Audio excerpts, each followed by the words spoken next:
में शंकर की महत्वता, कृष्ण कथा में कृष्ण की महत्वता, देवी भागवत में देवी की महत्वता, स्कंद पुराण में स्कंद की महत्वता, अग्नि पुराण में अग्नि की महत्वता, वायव्य में वायव्य की, सबकी अलग अलग महत्वता वर्णन करी गई। इतने सारे देवता में हम किसका भजन करें? तो रामचरितमानस कहती है महाराज, भोजन करने जाओ, बफेट में जाओ, शादी में जाओ, ऐसे स्टॉल लगे रहते हैं, कहीं गुलाब जामुन, कहीं दही बड़ा, कहीं छम्मक लड्डू, कहीं पर पानी पतासा, तुम्हारी मर्जी पड़े, सबको चखो, सबको चखो। पर आपका भी तो मन करता होगा कि इतने सारे स्टॉल में कौन सा स्टॉल तुम्हें ज्यादा पसंद आया? अरे बोलो तो सही है कि गलत है? कोई एक स्टॉल तो पसंद आता होगा, फिर जो स्टॉल ज्यादा पसंद आता है वो आइटम ज्यादा निपटा जाते हैं, वो आइटम ज्यादा खाते। दही बड़ा पसंद आया तो दही बड़ा ज्यादा, अगर रोटी या छम्मक लड्डू जो तुम्हें पसंद आ रहा है उसको ज्यादा खाया आपने, उसको ज्यादा पाया आपने, जो ज्यादा पसंद आया उसको ज्यादा पाया गया। उसी तरह शास्त्र कहता है 33 कोटि देवताओं में, 33 करोड़ देवी देवताओं में, हिंदू धर्म में जो इतने देवता हैं, सबको भजन करो, सबका स्मरण करो, पर याद रखो मन में एक जिसको ज्यादा अपने से रुचि हो और आप जिसको ज्यादा भज सकें, जिसका स्मरण आप कर सकें, उसको भजन करिए, उसका भजन। और एक बार उस चित्त वृत्ति में अगर परमात्मा समाहित हो गया तो संत नामदेव जी महाराज का चरित्र याद करना। नामदेव जी को कुत्ते में भी भगवान का दर्शन होता है तो वो परमात्मा का दर्शन हो जाए, वो परमात्मा में सहजता से नहीं। और ज्ञान तुलसीदास जी महाराज ने रामचरितमानस की रचना 80 वर्ष की आयु में करी है। कितने साल के थे? जम के तो बोलो, बचपन में तो व्यक्ति आसक्तियों को छोड़कर चलता है, पर जैसे जैसे अवस्था बढ़ती है, बचपन गया, जवानी आई, जवानी में और थोड़ी आसक्ति बढ़ी, जवानी से अधेड़ी में आया, अधेड़ी में और आसक्ति बढ़ी, और जैसे जैसे बुढ़ापा आता है ना, व्यक्ति की वैसे वैसे आसक्ति और बढ़ जाती है, परिवार का मोह। ये बूढ़ी बूढ़ी माताएं यहाँ पर बैठी हुई हैं, अगर बुजुर्ग माताओं से पूछा जाए एक बार कि तुम सबसे ज्यादा सुखी कब थी, तो बूढ़ी माताएं एक ही बात कहती हैं, महाराज बच्चे छोटे थे, कुछ भी खिला दो, कैसे भी पटक दो, कुछ भी पिना दो, सबसे ज्यादा सुखी थी। तो अब तो तुम्हारी बहुएं आ गई। अरे महाराज बस पूछो ही मत, जब से जगदम्बा होन आई है तब से घर को कंकाल कर सुकून चले, शांति चली, सुख गया हमारा। पहले तो युवान अवस्था थी तो कभी भी दौड़कर मायके चली जाती थी, और तुम देखो एक बहू और एक सास, दोनों में सबसे ज्यादा मायके कौन जाती है? बहू। सास अपनी बेटी रह जाती है। वो सोचे भी तो घर नहीं छूटता ना, परिवार नहीं छूटता, आसक्ति नहीं छूटती, क्योंकि आसक्ति बढ़ रही है। जैसे जैसे बुढ़ापा बढ़ता है वैसे वैसे आसक्तियां बढ़ती चली जाती हैं, काम, लोभ, विषय, वासना, तृष्णा, और सबसे ज्यादा अगर कुछ बढ़ती है तो तृष्णा बढ़ती है। मेरा घर, मेरा परिवार, मेरा कुटुंब, मेरा कबीला, और कई बार तो सास हम चिल्ला करके देती है, वो तो मैं जिंदा हूं इसलिए घर चल रहा है, जिस दिन मैं मर गई आटे तेल का भाव मालूम पड़ जाएगा। तो जो डोकरी ऐसा बोले तो उससे तो आधे घंटे मर जा, तो आधे घंटे मरो। कई माताएं कह रही थी, कई पुरुष लोग कह रहे थे, कई लोग कह रहे थे, वो तो मैं हूं इसलिए घर चल रहा है, वो तो मैं हूं इसलिए ऐसा चल रहा है, वो तो मैं हूं इसलिए कर रहा हूं। तो आधे घंटे मर के देख ले, तू है तो चलेगा कि नहीं चलेगा, और नहीं है तो चलेगा कि नहीं चलेगा। अरे बोलो तो सही है कि गलत है? वो तो तुम हो तो भी चल रहा है, और नहीं होगे तो भी चलेगा, बस अंतर इतना है, कभी घी घना तो कभी मुट्ठी चना, इससे ज्यादा कुछ नहीं होने वाला। फालतू की बात छोड़ दो। एक सेठ जी हमेशा कहते थे, मैं मर जाऊंगा तो मेरे पीछे मेरी पत्नी मर जाएगी, मुझे इतना चाहती है। मैं मर गया तो मेरे पीछे पूरा परिवार मर जाएगा, मेरा बेटा मर जाएगा, मेरी बहू मर जाएगी, मेरा पोता मर जाएगा, इतना मुझे चाहते हैं। एक संत निकल कर जा रहे थे, हरि शरणम करते भगवत भजन करते करते संत गए। संत ने कहा क्या बात है सेठ जी? सेठ जी बोले मेरा परिवार मुझे बहुत प्रिय है, मेरा बेटा, मेरी पत्नी, मेरा परिवार मुझे अति प्रिय है। तो इतने में संत तो संत होते हैं, और संत बड़े विचित्र। उन्होंने कहा सेठ जी आप कह रहे हो कि अगर आप मर जाओगे तो पूरा परिवार मर जाएगा, तो एक बार मुझे देखना है ये सब। सेठ जी एक काम करो ना, आधे घंटे मर जाओ। सेठ जी बोले कैसी बात करते हो गुरुजी, कोई आधे घंटे के लिए मरता है क्या? सेठ जी बोले ऐसा आधे घंटे के लिए कोई मरता है? इतने में संत बोले एक काम करो सेठ जी, तुम तो बस मर जाओ, ऐसे पानी पीते पीते लुढ़क जाओ, मैं डॉक्टर से कहलवा दूंगा तुम मर गए। बस मुझे तुम्हारी पत्नी और बच्चों को देखना है कि तुम्हें तुम्हारे पीछे मरते कि नहीं मरते, बस इतना देखना, तुम तो मर। सेठ जी बोले कैसी पागलों जैसी बात कर रहे हो गुरुजी, और मैं अगर पानी पीते पीते लुढ़क गया और मर गया, मान लो मैंने नाटक भी किया और मेरी पत्नी और बच्चों को कुछ हो गया तो? संत बोले ये मेरी गारंटी, तुम तो लुढ़को, तुम तो लुढ़को। अगर गुरुजी मेरे बच्चों और पत्नी को कुछ हो गया तो? गुरुजी बोले मेरी गारंटी, तू तो लुढ़क, जल्दी लुढ़क, ले पानी पी, जल्दी लुढ़क। और कुछ हो गया, अरे मैं बैठा हूं ना, तू तो लुढ़क। और सेठ जी ने पानी पिया और चक्कर खा के नीचे गिर गए। संत ने फोन लगाकर डॉक्टर साहब को बुलाया, डॉक्टर साहब आए, 2000 रुपए पकड़ाए, डॉक्टर साहब से कहा के दे मर गया तो बोल। और डॉक्टर साहब ने कह दिया सेठ जी तो मर गए। ने पत्नी धाड़ धाड़ के रोई रे, ऐसी ऐसी डिजाइन में रोई, पूछ मत। सेठानी बोली गुरुजी सेठ जी चले गए, मुझे बताकर भी नहीं गए, बताओ गुरुजी सेठ जी चले गए। गुरुजी बोले मत रो सेठानी, मेरे पास एक ऐसी बूटी रखी है, तू खाएगी, तू मर जाएगी, सेठ जी जिंदा हो जाएंगे। इतने में सेठानी रोती रोती बोली उनकी तो उम्र हो गई थी।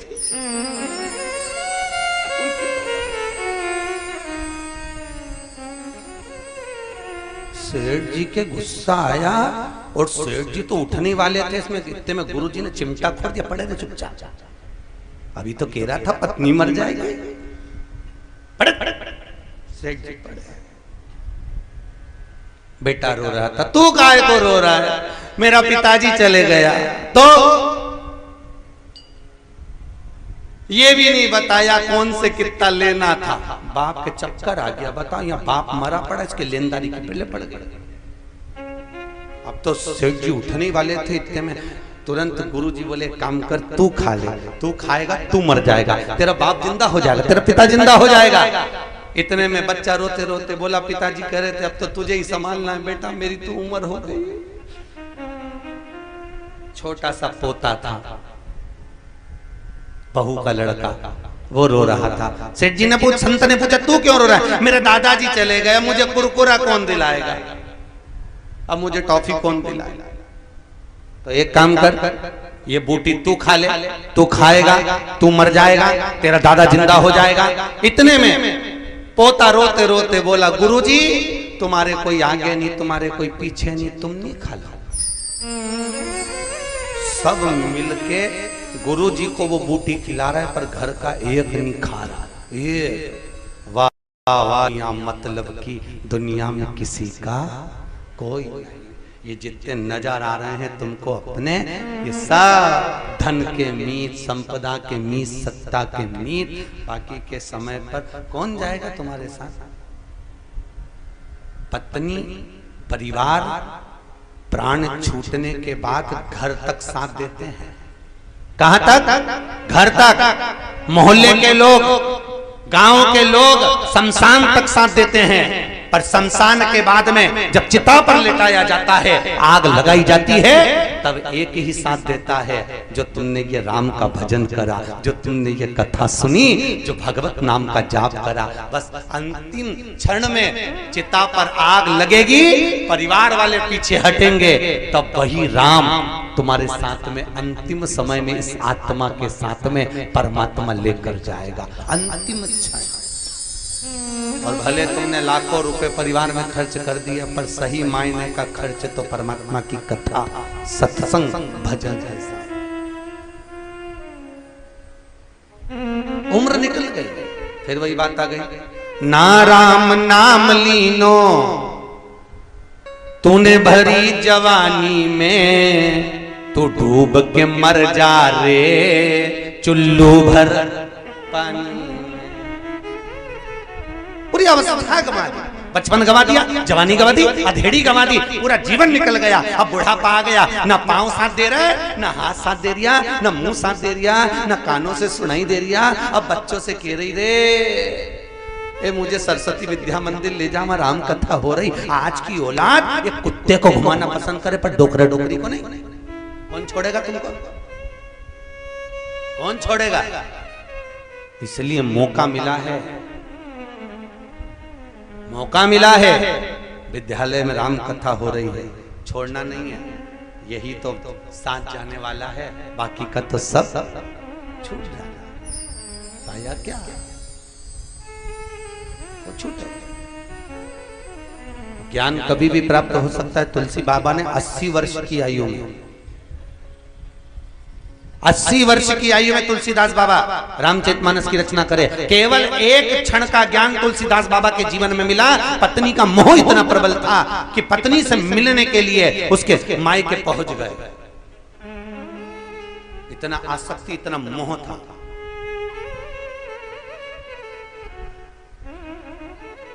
देखा तक नहीं, मुर्दे पर पकड़कर, मुर्दा तैर रहा था पानी में, उसी को पकड़कर चले गए। सांप लटक रहा था, उसी को रस्सी समझकर चढ़ गए। इतनी आसक्ति, इतना मोह था। और याद रखना, जब मोह अंत में सबसे बुरा होता है। और मान लो कभी कभी सत्कर्मी आनंद सुख से परमात्मा शक्ति तुम्हारी मुझ में है, इतनी आस छोड़ दिया, परिवार, नाते, रिश्ते, कुटुंब कभी छोड़ा। खूब कमाया, खूब। और एक बात याद रखिए, दुकान पर बैठकर कमाते हो तुम अपनी पत्नी और बच्चों के लिए कमाते हो। सर्विस कर कर कमाते हो तो अपनी पत्नी और बच्चों के लिए कमाते हो। नौकरी कर रहे हो तो पत्नी और बच्चों के लिए कर रहे हो। मेरे बच्चे को अच्छे नंबर से पढ़ाऊंगा, अच्छे स्कूल में पढ़ाऊंगा, पत्नी को कुछ सामग्री ला कर दूंगा। अपने पत्नी अपने बच्चों के लिए करा, कपट करा तो पत्नी और बच्चों के लिए, झूठ बोला तो पत्नी और बच्चों के लिए, बेईमानी करी तो पत्नी और बच्चों के लिए। कपट, प्रपंच, झूठ, छल सब तुमने करा। और अंतिम समय में जब प्राण छूटे, यमराज की कैद जब चढ़ोगे तो यमराज बंदी बनाएगा, तो रोगे, चिल्लाओगे, पड़कोगे और कहोगे मैंने तो कमाया था पत्नी और बच्चों के लिए। अगर उनके लिए कमाया, झूठ उनके लिए बोला, प्रपंच उनके लिए करा, छल उनके लिए करा, बेईमानी उनके लिए करी, तो नरक भी तो उनको भोगो, उनको भेजो। तो इतने में धर्मराज भी कहेगा झूठ तूने बोला, कपट तूने करा, बेईमानी तूने करी, प्रपंच तूने करा, तो नरक भी तू भोगेगा। ना पत्नी भोगेगी ना बच्चे। इसलिए धर्म पत्नियों से निवेदन है, सावधान, तुम तो अलमस्त रहो, तुम्हें टेंशन की जरूरत नहीं है। तुम काहे को टेंशन लेते? जो झूठ बोले वो जाने, जो छल करे वो जाने, जो कपट करे वो जाने, जो बेईमानी करे जो जाने, वो प्रपंच करे। कभी धर्म पत्नी ने अपने पति से एक बार भी नहीं कहा कि तुम झूठ बोलकर कमाना। पूरे विश्व की नारियों को इकट्ठा करिए और एक बार इंटरव्यू लीजिए, कोई पत्नी अपने पति से नहीं कहती कि तुम बेईमानी करके कमाना। क्यों? क्योंकि वेद व्यास जी ने पत्नियों के नाम के आगे धर्म लिखा है। क्या नाम लिखा? धर्म पत्नी। क्या लिखा? जम के बोलो जरा। धर्म पत्नी। पर पतियों के नाम के आगे कभी लिखा धर्म पति? अरे बोलो तो, कहीं वेद व्यास जी ने लिख दिया हो, किसी चौपाई में तुलसी बाबा ने लिख दिया हो, कहीं किसी वाल्मीकि बाबा ने वर्णन कर दिया हो, किसी जगह पर नहीं लिखा धर्म पत्नी, पर तुम्हारी नाम के आगे लिखा धर्म पत्नी। धर्म पत्नी इसलिए लिखा कि पति कमाई कर लाएगा, झूठ बोलकर लाए, बेईमानी कर लाए, छल करके लाए, कैसी भी कमाई लाएगा पर पत्नी के हाथ में देगा। और पत्नी का फर्ज है उसकी कमाई में से थोड़ा सा निकालना, कहीं राम कथा में, कहीं सत्कर्म में, कहीं ले जाकर लगा देना, तो पति को भी वैकुंठ ले जाना और खुद भी चली जाना। इसलिए तुम्हारे नाम के आगे धर्म लिखा, पर पत्नी ने कमाई में से निकाला तो सही, पर सब डेंटिंग पेंटिंग में ले जाके लगा दिया, धर्म में 1 रुपया ना लगाया। तो हम तो डूबे सनम, तुमको भी ले डूबे, दोनों ही गए।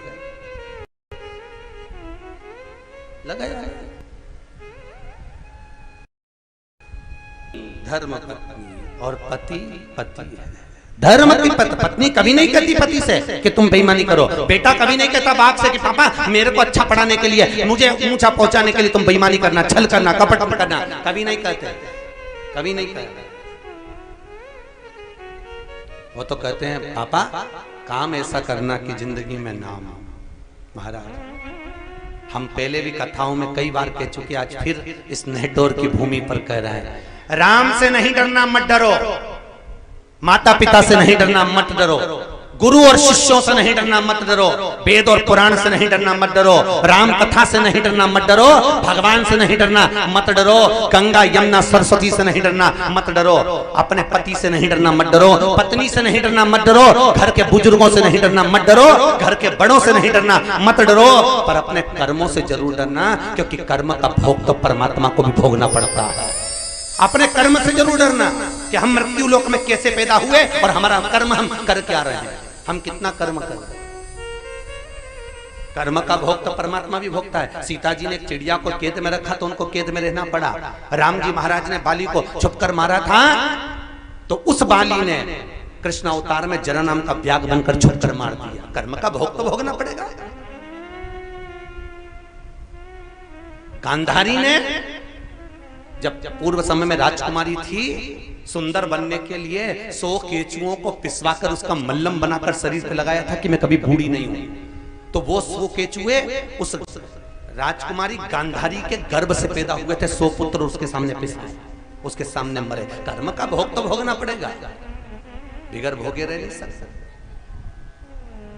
इसलिए निवेदन है, मत बुरे कर्म कर बंदे वरना पछताएगा। भगवान की आंखों से तू बच नहीं पाएगा, तू बच नहीं पाएगा। बड़ा कठिन है वचन। लोग कहते हैं राम कहाँ है, लोग कहते हैं भगवान कहाँ है। हम कहते हैं चंदन है इस देश की माटी, तपोभूमि हर ग्राम है। हर बाला देवी की प्रतिमा, बच्चा बच्चा राम है। हर जगह पर वही तो है।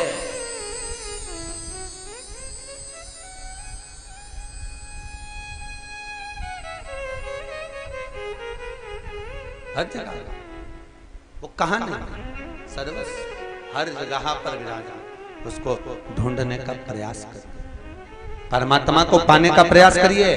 तुलसी बाबा को एक क्षण का ज्ञान मिला अपनी धर्म पत्नी से, और एक क्षण का ज्ञान पाकर तुलसीदास जी केवल तुलसी से तुलसीदास बन गए, भगवत नाम में डूब गए।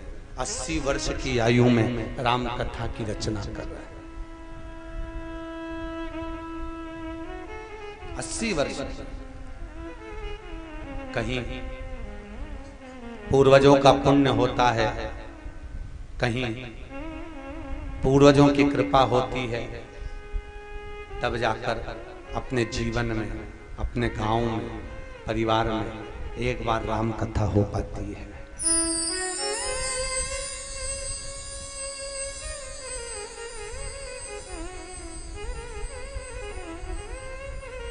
एक बार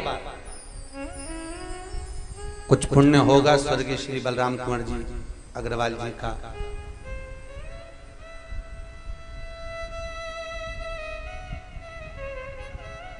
जो उनके परिवार द्वारा इस राम कथा का आयोजन, समिति द्वारा राम कथा का आयोजन रखा, कुछ पुण्य। और वो सहजता का नहीं। बच्चा एक गुल्लक भरता है रुपए डाल डाल कर, और वो गुल्लक भरने के बाद जब फोड़ता है तो कोई बड़ा गिफ्ट लेकर आता है। उसी तरह हमारे पूर्वजों की पुण्य की गुल्लक भराती है, तब जाकर जीवन में एक बार राम कथा हो पाती है। एक बार राम कथा, पुण्य की गुल्लक जब भराए। स्वयं भीष्म पितामह बाणों की सैया पर पड़े हैं। स्वयं भीष्म पितामह भगवान कृष्ण से पूछते हैं, कन्हैया मैंने जितनी एकादशी के व्रत करे शायद ही किसी ने करे होंगे, मैंने जितना दान करा शायद किसी ने करा होगा, मैंने जितना व्रत करा शायद किसी ने करा होगा, मैंने जितना तुम्हारा दर्शन करा शायद ही किसी ने करा होगा। फिर ऐसा कौन सा पाप कर दिया था मैंने जो ये बाणों की सैया पर मुझे पटका? मैंने करा क्या था? ये मुझे बाणों की सैया मिली क्यों? भगवान कृष्ण ने कहा, पितामह तुम आज की बात करते हो, तुम्हें तो मैंने नेत्र दे रखे हैं और बड़े विचित्र नेत्र दिए हैं, जिन नेत्रों से तुम अपने 100 जन्म को देख सकते हो। देखो आपने करा क्या था। पितामह कहते मैंने अपने 100 जन्म को देखा तो भी मैंने कोई पाप नहीं करा। बस भगवान कृष्ण कहते हैं, पितामह तुम में और मुझ में अंतर यही है, तुम अपने 100 जन्म को देख सकते हो और मैं तुम्हारे आजन्म को देख सकता हूँ। बस तुम में और मुझ में अंतर यही है, मैं तुम्हारे आज जन्म को देख सकता हूं, ना जाने तुमने कौन सा कर्म करा, अभी देखकर बताता हूं। 194 नंबर के जन्म पर भीष्म पितामह एक जन्म नहीं, तुम्हारे कई जन्म हो चुके। जब 194 नंबर का तुम्हारा जन्म था, तब तुम एक नगर के राजा थे, गंगा स्नान के लिए जा रहे थे। बीच मार्ग में एक बड़ा सा सांप पड़ा था। सैनिकों ने आकर कहा, महाराज एक सांप रास्ता नहीं छोड़ रहा। तुमने कहा था उठाकर कोने में पटक दो, उठाओ और कोने में पटको। और तुम्हारे कहने पर वो सांप को उठाकर कोने में पटका। जिस कोने में पटका वहां पर बमूल के कांटे की बेर की झाड़ियां थी। उस बेर की झाड़ी में कांटे थे, उन कांटों में वो सांप फंस गया। तड़पता रहा, निकलने का प्रयास करता रहा, पर नहीं निकला। बस भीष्म पितामह वो सांप बेर की झाड़ी में कांटों में पड़ा हुआ तड़प तड़प कर मरा था। इसलिए तुमको पितामह इन कांटों में तड़प तड़प के मरना पड़ेगा। जैसी करनी वैसी भरनी, भोगना तो पड़ता है।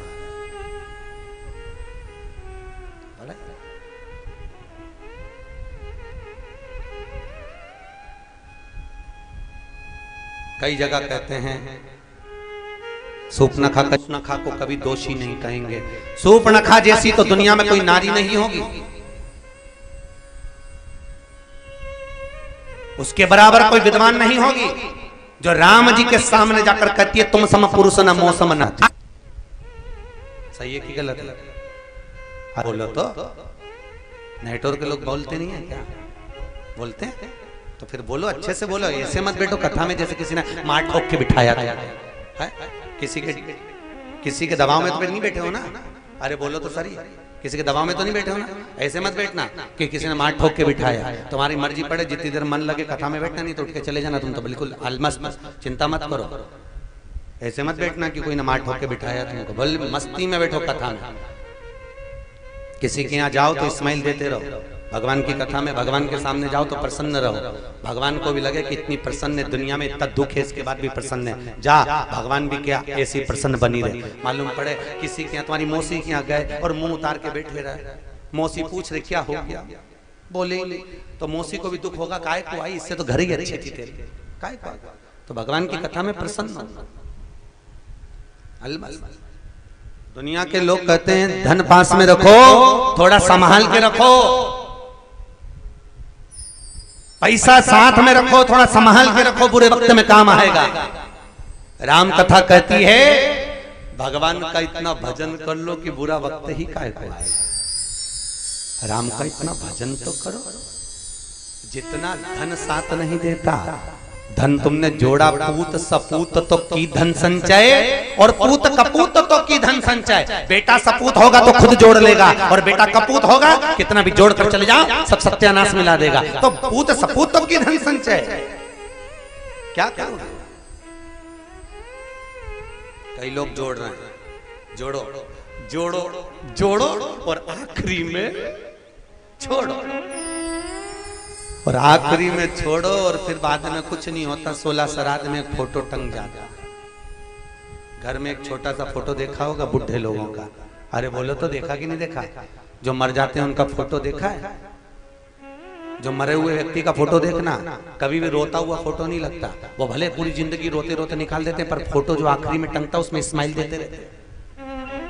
आखिरी का जो फोटो होगा वो स्माइल वाला ही होगा, और इस्माइल का फोटो होगा और उनके मुंह में खीर और पूरी चिपकी होगी जो 16 श्राद्ध में चिपकाई होगी, और अम्मा इस्माइल दे रही होगी और फोटो में खीर पूरी चिपकी। हंसो मती, अपन को भी चिपकेगी, काय को हंसे, सबको चिपकेगी। उनने भी खूब जोड़ा था, आखिरी में यहीं छोड़ा था, और अपन भी जोड़ेंगे यहीं छोड़ेंगे, और अपनी जिंदगी अपन सुख से नहीं जी पाते। और सही कहते हैं लोग, तूने जो कमाया है वो दूसरा ही खाएगा, तूने जो कमाया है वो दूसरा ही खाएगा। मुट्ठी बांध आया जग में, हाथ पसार,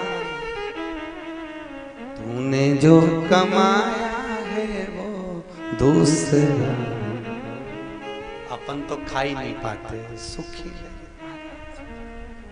कमा कमा के इतने व्यस्त रहे, इंद्रियों का ध्यान नहीं रहा, शुगर की बीमारी हो गई, ब्लड प्रेशर हो गया, पूरे मोहल्ले के लोगों को खिला रहे, पूरे मेहमानों को खिला रहे, खुद एक गुलाब जामुन नहीं खा पा रहे, तो किसके लिए कमा रहे? किसके लिए?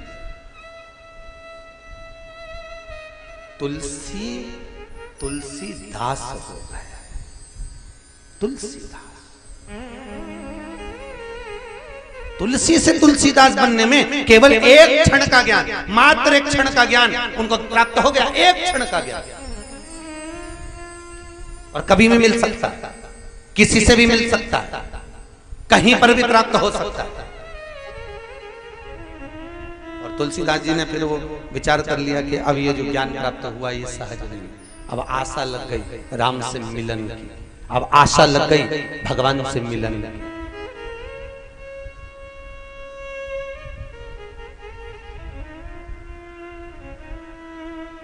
आशा लगी, राम से मिलन की जब आशा लगी, तब चित्त वृत्ति में राम समाहित हो गया। और अब धर्म पत्नी ने जो ज्ञान दिया था उस ज्ञान को लेकर चल दिए मुख में भगवान का भजन करते करते, श्री राम जय जय राम, श्री राम जय जय राम, श्री राम जय जय राम, श्री राम जय जय राम, श्री राम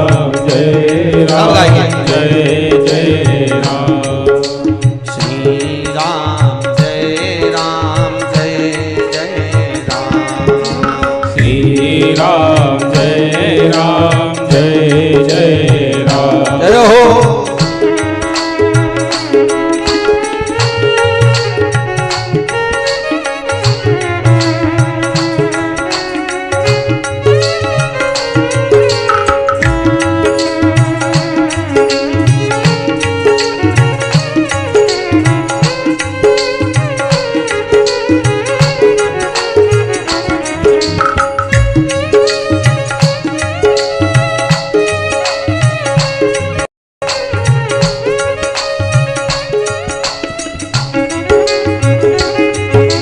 कौशल्या के प्यारे राम, दशरथ दुलारे राम, कौशल्या के प्यारे राम, दशरथ दुलारे राम, कौशल्या के प्यारे राम, दशरथ दुलारे राम, कौशल्या के प्यारे राम, दशरथ दुलारे राम, श्री राम जय जय राम, बोलो श्री राम जय राम।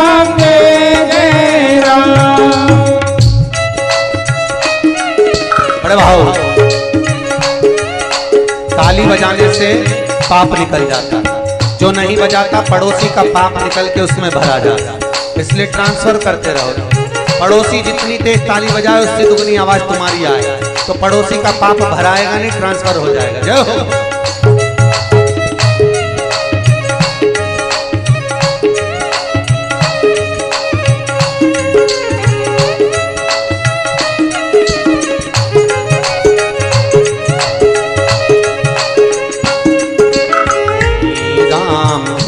राम जय जय राम, श्री राम जय जय राम, ओ श्री राम जय जय राम, श्री राम जय जय राम। बोल रामचंद्र भगवान की जय। भगवान राम की कथा कह रहे हैं। तुलसी बाबा 80 वर्ष की आयु में रामचरितमानस को लिखना प्रारंभ कर रहे हैं। 7 कांडों में प्रथम के 7 श्लोक तुलसी बाबा वर्णन कर रहे हैं।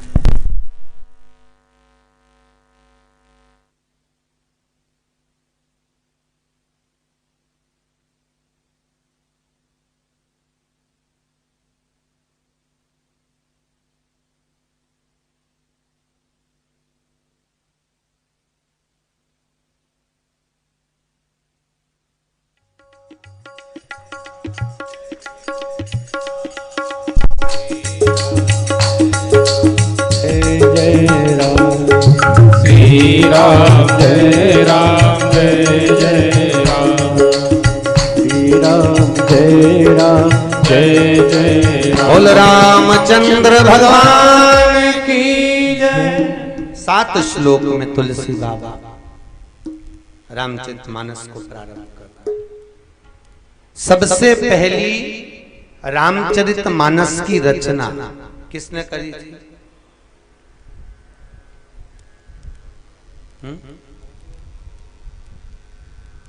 बोलो बोलो है, जम के बोलो, आवाज नहीं है।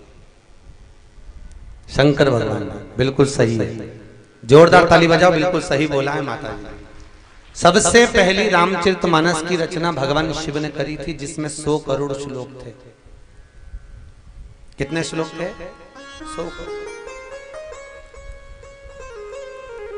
100 करोड़ श्लोक की रामचरितमानस। एक बार मनुष्य, देवता और राक्षस तीनों शंकर जी के पास पहुंचे और बाबा भोलेनाथ जी से जाकर निवेदन करा, भोलेनाथ जी आपने इतनी बड़ी रामचरितमानस की रचना करी जिसमें 100 करोड़ श्लोक हैं, थोड़ा थोड़ा हमको दे दीजिए। भगवान शंकर ने कहा लेने वाले 3 हैं और मेरे दरवाजे से कोई खाली जाए अच्छा नहीं लगता। शंकर जैसा कोई दयालु नहीं, शंकर जैसा कोई दानी नहीं, शिव जैसा कोई कृपालु नहीं हमारा। तुरंत सबसे सरल देव कौन सा? अरे बोलो तो देव अधिदेव महादेव, सबसे सरल देवता। 1 लोटा पानी चढ़ाओ, 3 बार ताली बजाओ, बम बम बोलो राजी। इतना सरल देव है महादेव, इतना।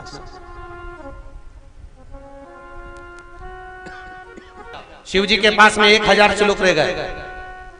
थोड़ी देर बाद मनुष्य देवता राक्षस फिर आ गए। शंकर जी से कहा प्रभु हमको और श्लोक दे दो। भगवान ने कहा 3300 और ले जाओ।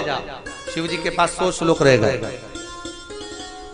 थोड़ी देर बाद मनुष्य देवता राक्षस फिर आ गए। भोलेनाथ, शंकर जी ने पूछा क्या हुआ? प्रभु आपके पास में 100 श्लोक है। भगवान ने कहा 33 ले जाओ।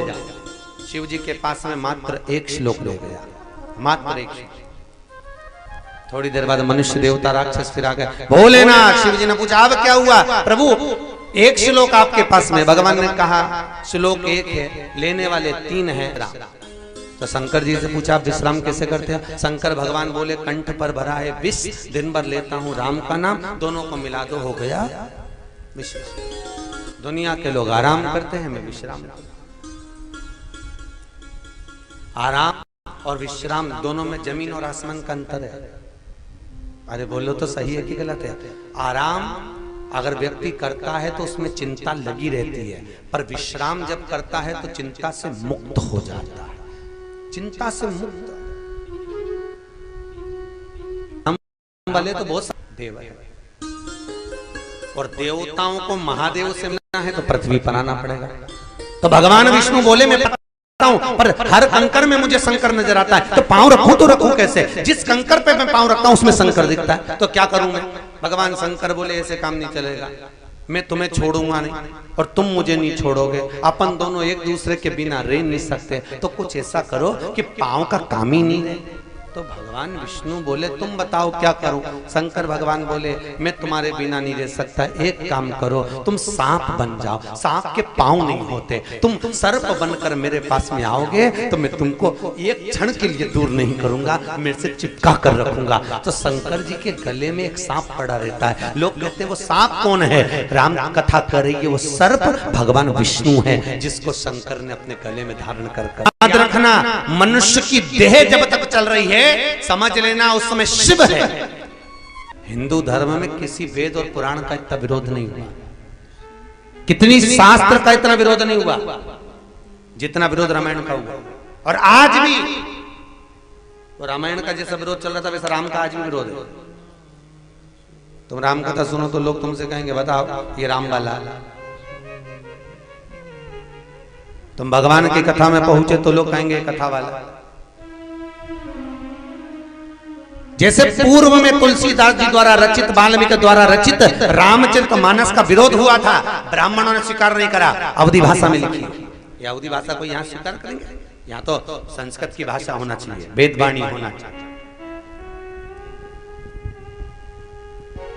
हम उसको स्वीकार नहीं करें।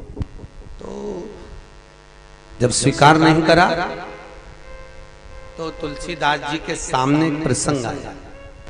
ब्राह्मणों ने कहा एक काम करते हैं, शंकर के मंदिर में, काशी विश्वनाथ के मंदिर में इस रामचरितमानस को रखा जाएगा सारी पुराणों के साथ, सारे वेदों के साथ। अगर ये पुराण रामचरितमानस यदि ऊपर आ जाती है तो प्रथम गिनती में गिनी जाएगी, नहीं तो इसको पानी में गंगा जी में ठंडी कर दी जाएगी।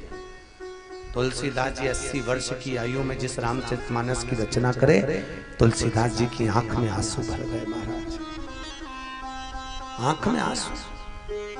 मैंने जिन पुराण की रचना करी वो पानी में, पर तुलसीदास जी का भरोसा विश्वास बड़ा दृढ़ था। और भरोसो दृढ़ चरणन केरो श्री वल्लभ नभचंद्र छटाबिन सब जग माही। विश्वास प्रखर होना चाहिए। कहा ठीक है ले जाओ करो। और वो रामायण को ले जाकर काशी में विश्वनाथ के मंदिर में रखा। सबसे नीचे रामायण, उसके बाद में सारी पुराणे, फिर वेद शास्त्र सब रखकर ताला लगा दिया। कहते हैं 7 ताले काशी के मंदिर में लगाए गए थे। कितने ताले? 7। काशी विश्वनाथ के मंदिर में 7 ताले लगाए। तुलसीदास जी अपने आश्रम में बैठकर राम गुण गाए। सवेरे जाकर जब दरवाजा ब्राह्मणों ने खोला, सबसे ऊपर रामचरितमानस रखी मिली थी। सबसे ऊपर रामचरितमानस थी, बाकी के सब नीचे थे। तो ब्राह्मणों ने स्वीकार तो कर लिया, पर ब्राह्मणों का हृदय जल गया कि ये रामायण अवधी भाषा की है, तुलसीदास ने लिखा, इसमें संस्कृत नहीं है। और हिंदी में लिखा तो ये तो कोई भी पढ़ लेगा, गांव से गांव का व्यक्ति भी पढ़ लेगा तो विद्वान हो जाएगा, तो प्रखर माना जाएगा। तो फिर करा क्या क्या इस रामचरितमानस का क्या करें? तो सारे ब्राह्मणों ने मिलकर एक काम करा। कुछ लोगों को बुलाया, कुछ डाकुओं को बुलाया, उचिष्ट व्यक्तियों को बुलाया और बुलाकर कहा इसको उठाओ, रामचरितमानस तुलसीदास जी के कमरे में रखिए, उसको ले जाकर पानी में पटक दो या आग लगा, कुछ भी करो पर उसको नष्ट करो। एक बात याद रखो, धर्म की जय हो। अरे बोलो तो धर्म की, अधर्म का नाश हो, प्राणियों में सद्भाव न हो, विश्व का। पर धर्म की जब हम जय करने को जाते हैं, धर्म का जब हम प्रचार करने को जाते हैं, सत्कर्म की ओर जब हम अग्रणी होते हैं, भगवान के भजन की ओर हम जब आगे बढ़ते हैं, राम नाम की ओर जब हम आगे बढ़ते हैं, तब जो जो भगवान राम के कर्म में आगे बढ़ेगा उसके पांव को खींचकर पीछे कर दिया। शुरू से चली राम कथा, भेज दिया गुंडों को, बदमाशों को। वो जैसी पहुंचे रामचरितमानस को चुराने के लिए, उसको जलाने के लिए, नष्ट करने के लिए, तो क्या देखते हैं कि तुलसीदास जी के झोपड़े के ऊपर, कुटिया के ऊपर एक बंदर बैठा। एक बंदर। शायद इसलिए कहते हैं हिंदू धर्म में कि घर घर में रामायण होना चाहिए। भले पढ़ो मत पढ़ो, पर घर में रामायण हो। अगर लाल कपड़े में बंधी हुई रामायण तुम्हारे घर में होगी तो तुम्हारे घर की रक्षा हनुमान कर रहा होगा। हनुमान तुम्हारी छत पर मिलेगा, हनुमान बैठा मिलेगा। हमने हनुमान जी को बुलाया, आपने हनुमान जी को बुलाया, पर हनुमान जी से पूछा गया तुम्हें बुलाते हैं तब जाते हो क्या? हनुमान जी कहते हैं नहीं, जहां राम कथा चालू होती है, जहां राम पुराण रखी रहती है, जहां राम कथा रखी रहती है, जहां रामचरितमानस रखी है, हनुमान जी कहते हैं वहां से मैं एक क्षण के लिए नहीं जाता, एक क्षण के लिए दूर नहीं हटता। एक तुलसी का क्यारा देखा है आप लोग, आपके घर में होगा तुलसी का क्यारा। ये घर में क्यों रखा जाता है, क्यों रखते हैं? राम कथा कहती है, कृष्ण कथा कहती है कि अगर दुनिया में कोई ने हनुमान जी नीचे कूदते से जो गदा का प्रहार करा, प्रहार करते लाल पीला करके पूंछड़ी में लपेट लपेट के ऐसा दो चार जितने आए थे सब पहुंच गए। ब्राह्मणों ने पूछा क्यों रे तुम तो आ गए, ये लाल पीले कैसे हो गए? कि वहां पर लाल मुंह का बंदर बैठा था। बस वो बानर ऐसा बैठा, उसने घसीट घसीट के खूब मारा।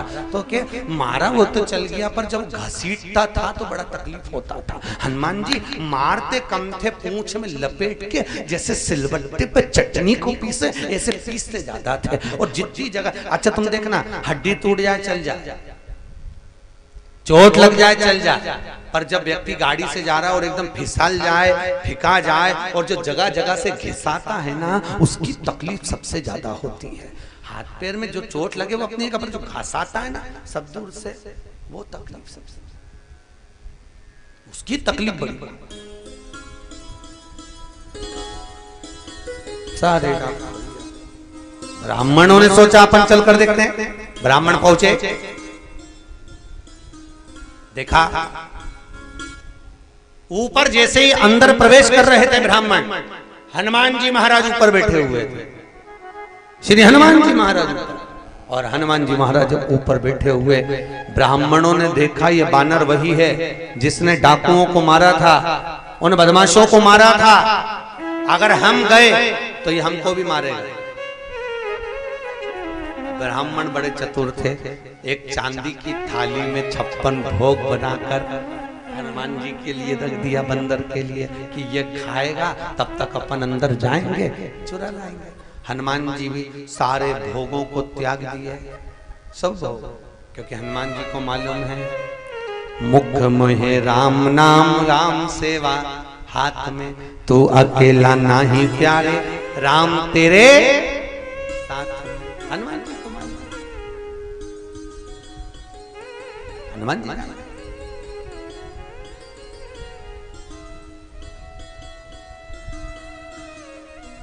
कोई सहज नहीं, हनुमान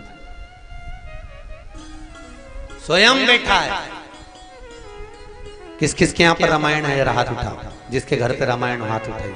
है सबके यहाँ रख लो, बहुत बढ़िया, धन्यवाद। बहुत बहुत बड़ी प्रसन्नता का विषय है नेटोर वालों, जो आपके घर में रामचरितमानस विराज रही, बड़ी प्रसन्नता।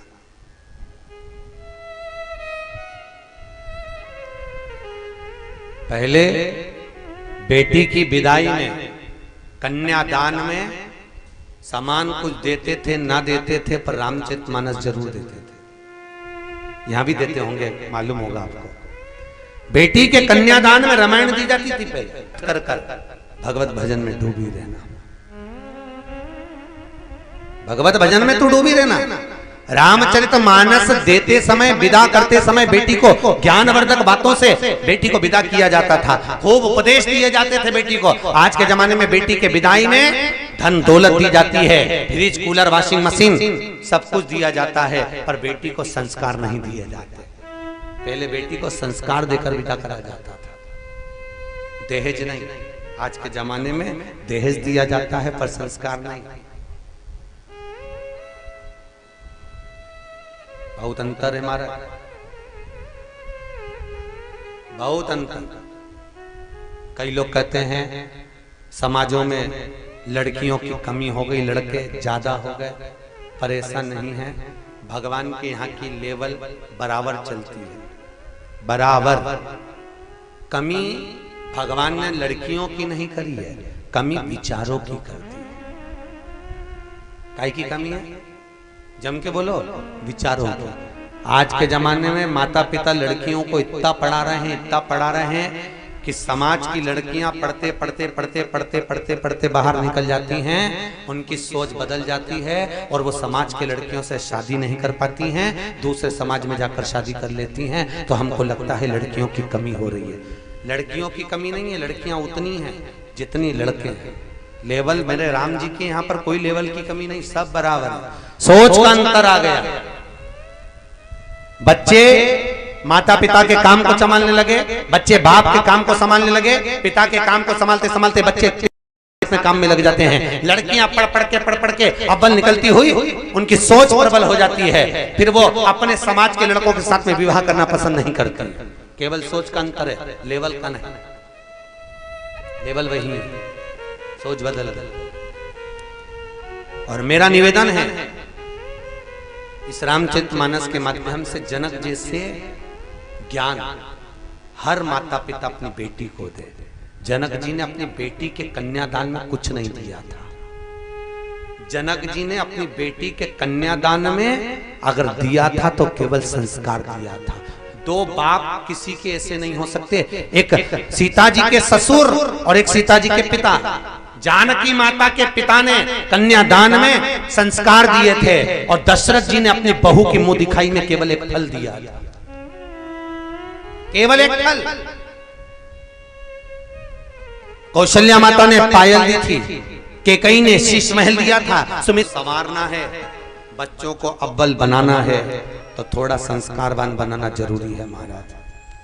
बड़े बड़े अंग्रेजी स्कूलों में अंग्रेजी पढ़ा पढ़ा कर बच्चों को भगवान से दूर करा जा रहा है, धर्म से दूर करा जा रहा है। कई कई स्कूल ऐसे हैं जहां पर हमारे धर्म के अनुकूल नहीं चलाया जा रहा है।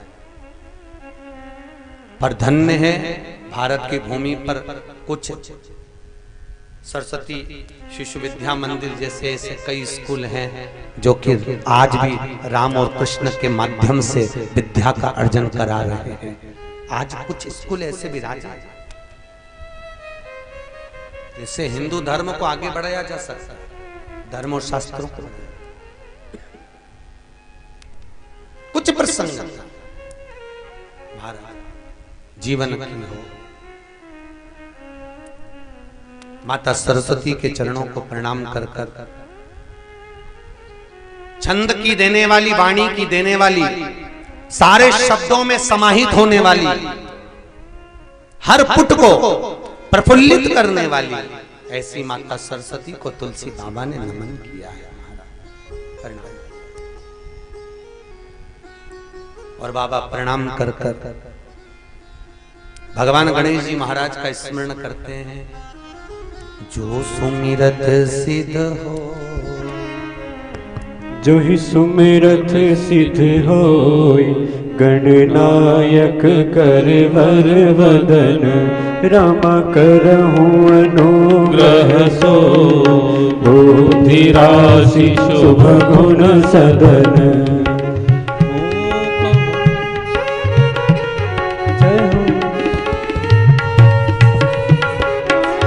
बड़े भाव से ताली से बजाते हुए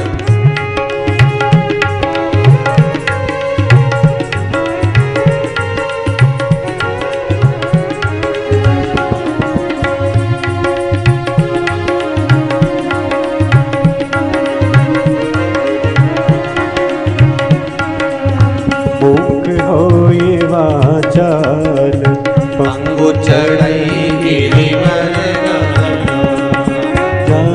कृपा सुदया, द्रवहु सकल कलिमल दहन।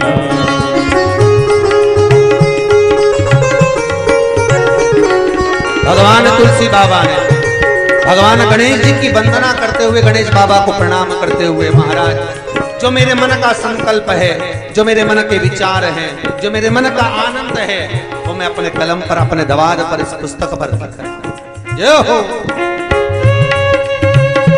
और हे गणेश जी महाराज, अगर आपकी कृपा ना हो तो दुनिया में कोई कार्य सफल नहीं हो सकता।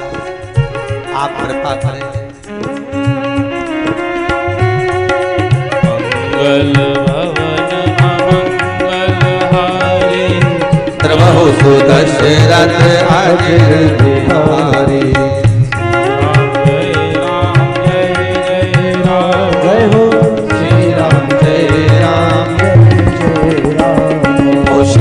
राम जय राम जय जय राम, श्री राम जय राम जय जय राम, श्री राम जय राम जय जय राम, श्री राम जय राम जय जय राम। नील सरोरुह श्याम, तरुण अरुण वारिज नयन, करहु सो मम उरधार, सदा क्षीर सागर शयन। कुंड इंदु सब देव, कुमार मन करुणायन, जाहि दीन परने, करहु कृपा मर्दन मयन।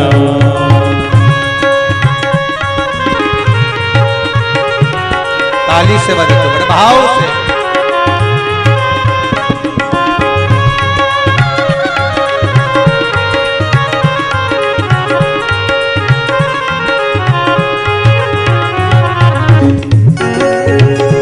तो सुखदेव जी महाराज ने कहा एक काम करो, गणेश जी को बिठा लो। तो गणेश जी को बुलाया गया,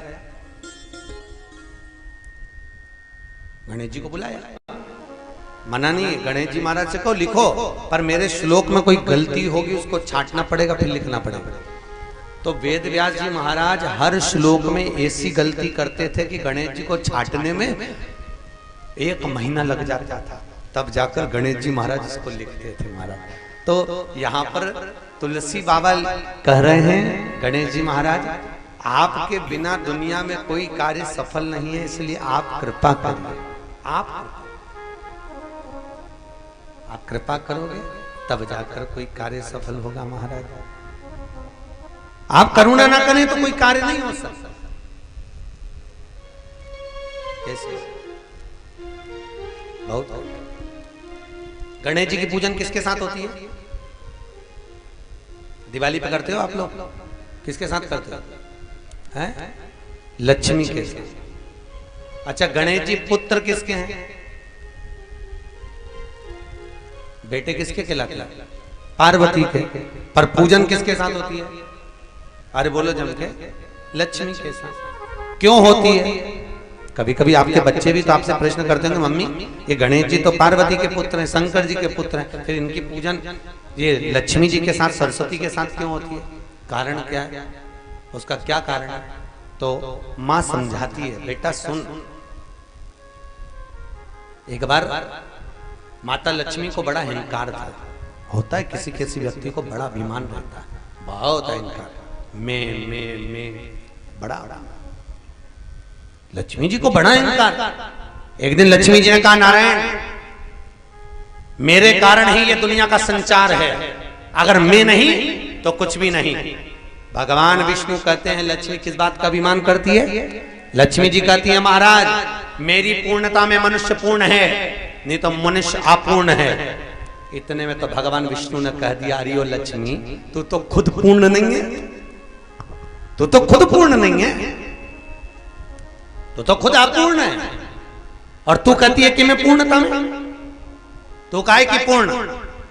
लक्ष्मी जी की आंख में आंसू भर गए, माता लक्ष्मी के नयन में जल भर गए, और मां नयनों में जल भरकर आज भगवान विष्णु से कहती है, तुमने मुझे अपूर्ण कहा। आपको मालूम है अपूर्ण किसको कहते हैं? भगवान विष्णु कहते हैं मुझे सब मालूम है। लक्ष्मी जी रोते रोते सरस्वती के पास चली गई, और माता सरस्वती के पास में जाकर जब रो रही थी, सरस्वती जी ने पूछा क्यों रो रही है, क्या हो गया? सहेली को फोन लगाया होगा, ये बेस्ट फ्रेंड है लक्ष्मी, पार्वती और सरस्वती तीनों, बहुत अच्छी सहेली। सरस्वती तू क्यों रो रही है? सरस्वती ने पूछा। लक्ष्मी जी कहती मेरे पति ने मुझे आज को अपूर्ण कर दिया। अरे तो रोने की क्या बात है, चल पार्वती के चलते। पार्वती क्या गए? माता पार्वती ने पूछा, आज पार्वती पूछ रही है, लक्ष्मी तेरा मुंह क्यों उतरा हुआ है, क्या बात है, तू आज रो रही है, क्या बात हो गई? सरस्वती ने कहा, इसके पति ने आज अपूर्ण कर दिया नारायण ने।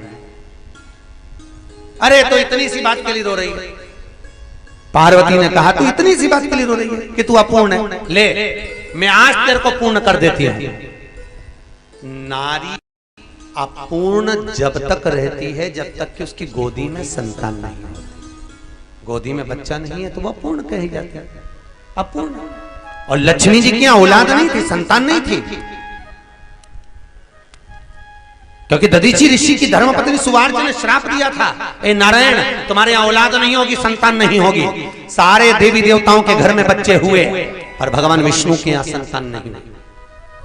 माता पार्वती ने अपने पुत्र गणेश जी को गोदी में से उठाया, लक्ष्मी की गोद में बिठा दिया, ले आज से मेरा पुत्र तेरा, और आज से तू पूर्ण लक्ष्मी, पूर्ण लक्ष्मी।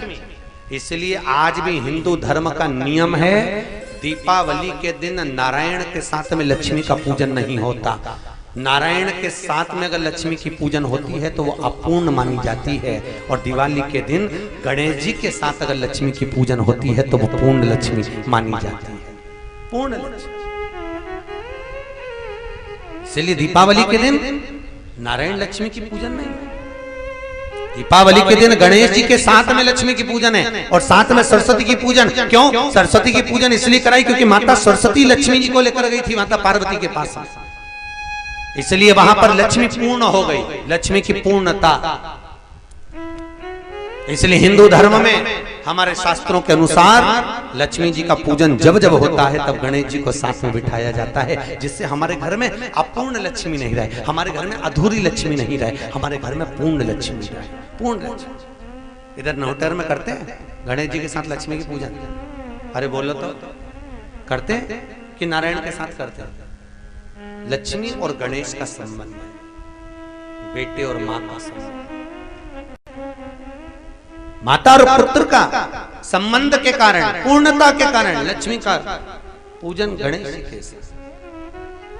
महाराज आज तुलसी बाबा कर रहे हैं, आपके आने से, आपके पधारने से मेरे कार्य की सफलता है। इसलिए कहा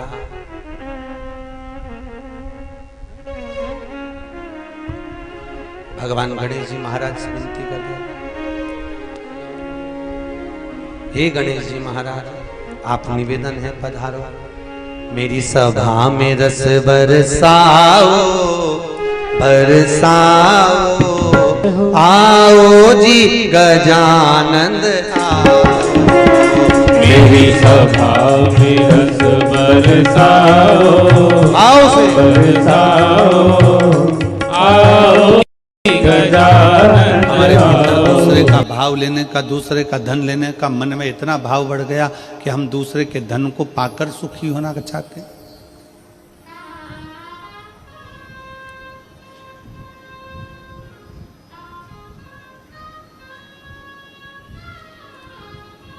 चोर कितने होते हैं?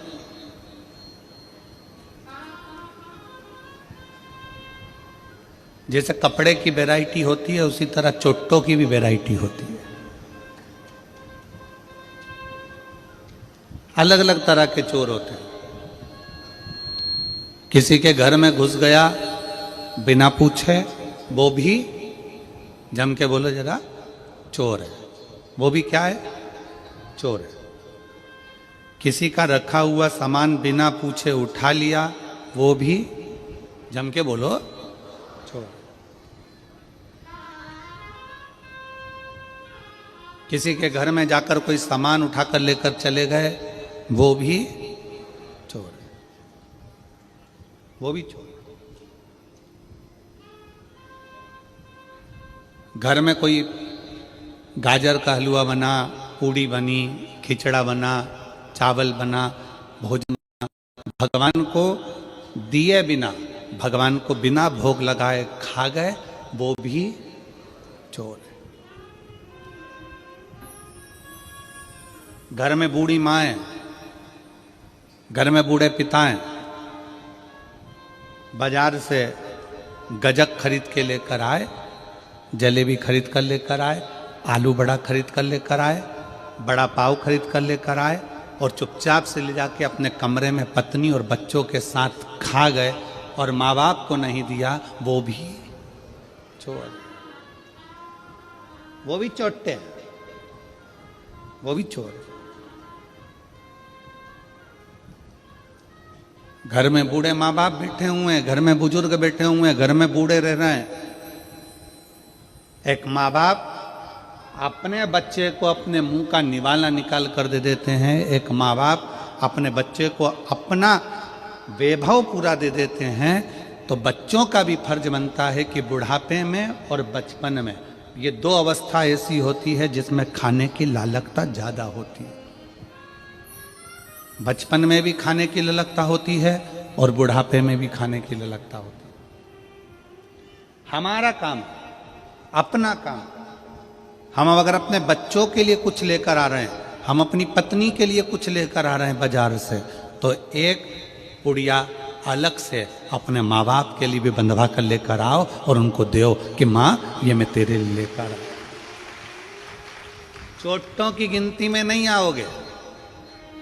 और जो माँ बाप को बिना दिए अपने कमरे में बैठकर दोनों धनी लुगाई, दोनों पति पत्नी और बच्चे सब मिलकर खा जाएं, समझ लेना तुम बहुत बड़े चोटे हो, चोर हो। माँ बाप ने अपने बच्चों से कुछ नहीं छुपाया, दे दिया। रोटी खाने माँ बैठी है, बच्चा पास में आ गया, माँ ने अपनी रोटी का निवाला पहले बच्चे को खिला दिया। पिता कुछ खा रहा है, बच्चा आ गया, पिता ने अपना निवाला बच्चों को दे दिया। अब हमारा फर्ज है, अब हमको चाहिए कि हमारे माँ बाप बूढ़े हो गए हैं, हमारे माँ बाप बुजुर्ग हो गए हैं, तो उनको भी बुढ़ापे में कुछ ना कुछ खाने की ललकता बनेगी। उनके भी हृदय में भाव आता है कि मैं कुछ खाऊं। शरीर से बनता नहीं है तो बहुओं से कह सकते नहीं है। अपना फर्ज है कि जब बाजार से अपनी पत्नी के लिए कुछ खरीद कर ला रहे हो, बाजार से अपने बच्चों के लिए कुछ खरीद कर लेकर आ रहे हो, तो अपने बूढ़े माँ बाप के लिए भी अलग से थोड़ा सा पैक करा कर लेकर आओ और उनको बंद एक पुड़िया बनाकर एक अलग से लेकर आकर उनको कहो, माँ ये मैं तेरे लिए गजक लेकर आया हूँ, माँ मैं तेरे लिए गाजर का हलवा लेकर आया हूँ, माँ मैं तेरे लिए ये लेकर आया हूँ। बुजुर्ग खाता कम है, अपने बेटे का स्वभाव देखकर, बहू का स्वभाव देखकर आशीर्वाद देता ज्यादा है, आशीर्वाद ज्यादा देता है।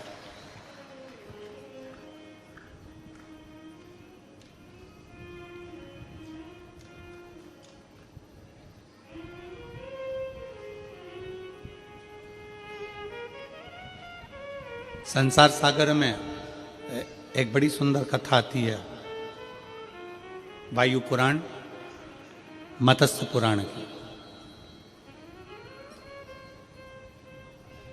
वायु पुराण में, मत्स्य पुराण में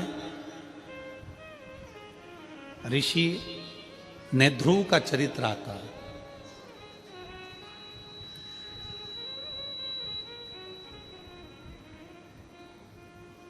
ऋषि नेध्रुव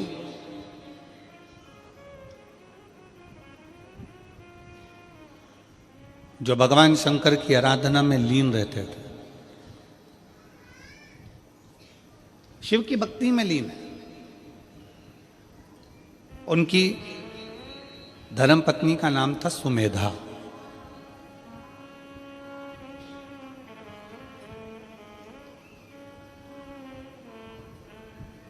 सुमेधा का एक काम था, कोई भी पत्ता सुमेधा पेड़ पे से तोड़ लेती थी और उस पर शंकर के शिवलिंग की आकृति बनाती थी। जैसे ये दीदी श्री शिवाय नमस्तुभ्यम लिखती हैं, वैसे उसका नियम था सुमेधा का। किसी भी वृक्ष की पत्ती को तोड़ लेती है और उस पर शंकर जी की आकृति बनाती, शिव की आकृति।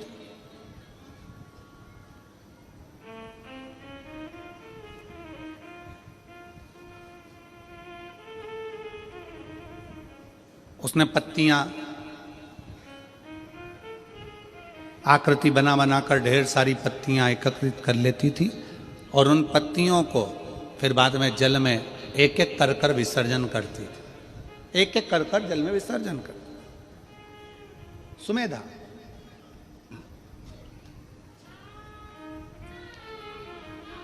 नेध्रुव ऋषि की धर्म पत्नी सुमेधा कोई भी पत्ती मिल जाती, उस पर चंदन से, अबीर से, गुलाल से, जो उसके पास में होता उससे उस पर वो शिवलिंग बना लेती।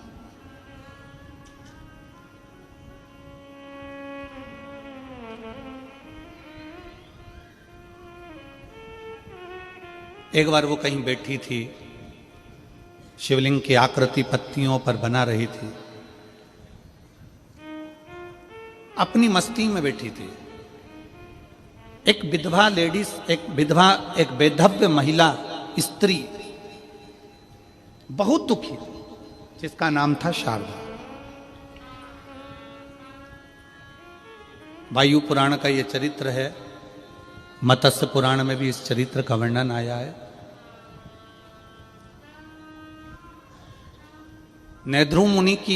नेध्रुव ऋषि की धर्मपत्नी सुमेधा पत्ते के ऊपर शिवलिंग की आकृति बनाती है, शिवलिंग की आकृति।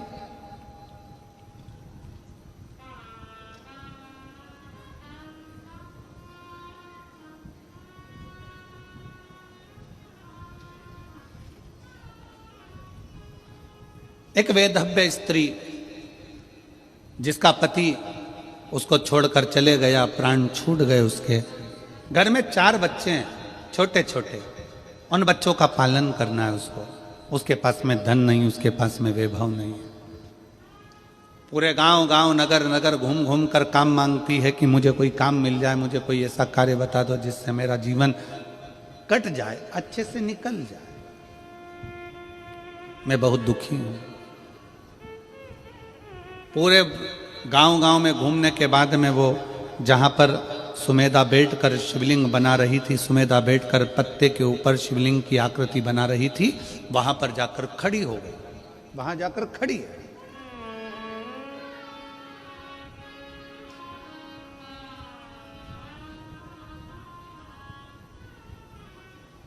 एक दिन हो गया, 2 दिन हो गया, 3 दिन हो गया, 4 दिन हो गया, 5 दिन हो गए। रोज आ जाती शारदा, रोज खड़ी हो जाती, केवल खड़ी हुई शिवलिंग की आकृति बना रही है सुमेधा और उसको देख रही है।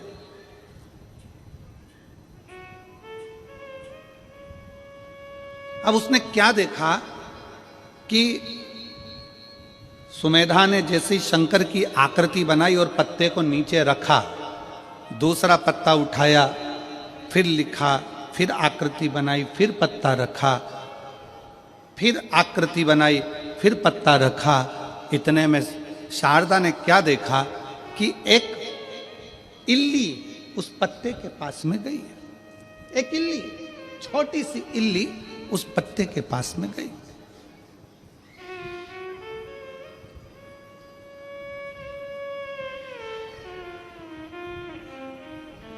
और शारदा देख रही है कि वो इल्ली पत्ते के पास में जाती है और पत्ता उसने धीरे धीरे धीरे धीरे खाना प्रारंभ किया।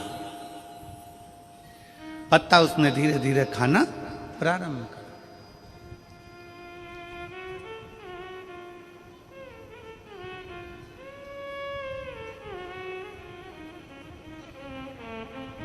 कुछ देर तक शारदा देखती रही। उसने क्या देखा कि पत्ते को जैसे ही इल्ली ने खाना प्रारंभ करा और वो शंकर का जो शिवलिंग सुमेधा ने बनाया था, इल्ली खाते खाते वहां पर पहुंची है। उतनी देर में इल्ली के प्राण छूट जाते हैं और वो एक मनुष्य की आकृति धारण कर कर, कानों में कुंडल, गले में माला पहनकर, सामने से देव योग से वैकुंठ लोक की ओर, इस मृत्यु लोक से जा रही है। एक इल्ली, एक छोटी सी इल्ली पत्ते को खाई और वैकुंठ को जा रही। शारदा को बड़ा आश्चर्य हुआ। मैं जंगल जंगल घूम रही हूं, नगर नगर जा रही हूं, गांव गांव जा रही हूं, सबसे प्रार्थना कर रही हूं, मेरे बच्चे भूखे हैं, भोजन चाहिए, मेरे बच्चों को क्या खिलाऊंगी? पति चले गया, मैं अकेली मेरे बच्चों को कैसे पालूंगी? नेत्रों से नीर बह रहा है। 5 दिन तक उसने लगातार यही लीला देखी। उस पत्ते को इल्ली खाती चली जाती, कोई जीव खाता चले जाता, कोई बकरी खाती चली जाती। उसने बड़ा विचित्र देखा। आखिरी में 7 दिन निकल गए और 7 दिन के बाद में वो अपने हाथ जोड़कर सुमेधा के सामने जाकर खड़ी हो गई। सुमेधा के सामने विनय करने के लिए सुमेधा से कहा, ए बहन, मेरे को एक बात कहना। सुमेधा ने कहा, तुम कौन हो? मेरा पति चले गया, शांत हो गया, मैं वैधव्य हूं, विधवा हूं। मेरा नाम शारदा है, मेरे 4 बच्चे हैं, भूखे हैं, भोजन नहीं मिलता, जगह जगह जाकर काम करती हूं, कुछ उठा लाती तो अपने बच्चों को खिला दे।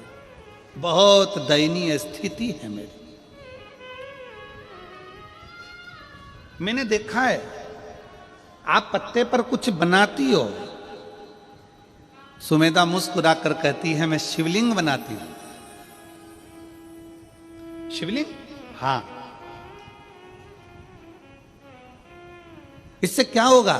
तो कहा, मेरे पति ने, ध्रुव ने मुझे बताया था कि अगर शंकर का शिवलिंग किसी जगह अंकित किया जाता है तो वह अंकित किया गया शिवलिंग भी हमें तेज बल और तप प्रदान करता।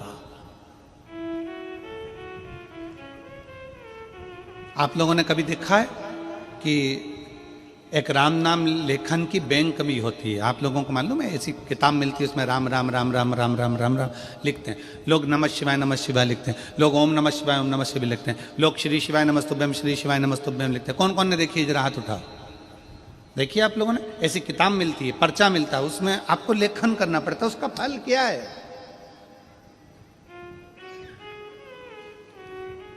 भारत की भूमि पर कई लोग राम नाम लेखन करते हैं, भारत की भूमि पर कई लोग शिव नाम लेखन करते हैं, भारत की भूमि पर कई लोग भगवान शंकर का नाम, भगवान राम का नाम, भगवान कृष्ण का नाम लेखन करते हैं।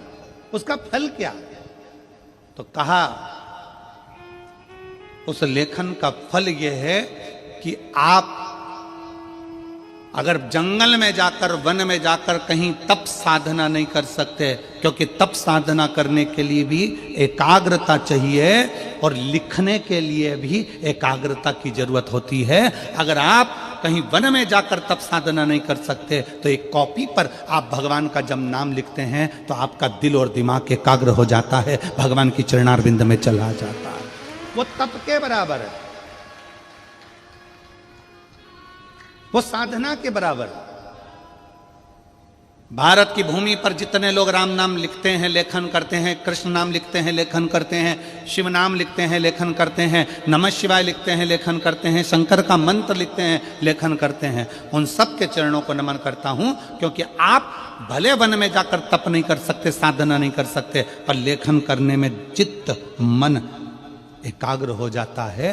फिर भगवान उसको तप साधना में गिन लेते हैं, क्योंकि इसने अपने मन को कंट्रोल कर लिया, अपनी इंद्रियों को कंट्रोल कर लिया। साधना करिए इसने।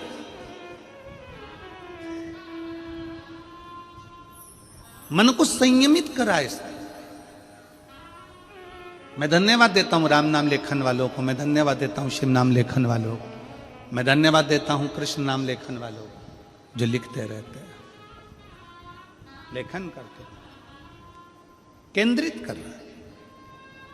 सुमेधा कहती है मेरे पति ने मुझे बताया था कि शिव नाम अंकित करना है, मैंने भगवान शंकर का शिवलिंग अंकित करा है। जब से मैंने अंकित करना प्रारंभ करा तब से मेरे बाबा ने मेरे ऊपर करुणा करना प्रारंभ करी। मैं देखती हूं कि इल्ली उस पत्ती को खाती है तो बैकुंठ चली जाती है, बकरी उस पत्ती को खाती है तो बैकुंठ चली जाती है। उस पत्ती को जो खाता है वो परम पद की ओर चले जाता है। मुझे समझ में नहीं आता, पर मैंने अपने पति का कहना माना। तब पूछा मैंने एक बार अपने पति से कि ये पत्तियां खाने वाला जीव परम पद की ओर कैसे चले जाता है? तो मेरे पति ने, ध्रुव ने कहा कि जब तुम दिल, दिमाग, मन, चित्त, वृत्ति सब एक जगह लगा लेते हो तो हजारों हजार तप करने के बराबर तुम्हारी लेखन की मुद्रा हो जाती है और उसका फल उस जीव को प्राप्त हो जाता है। लेखन की मुद्रा,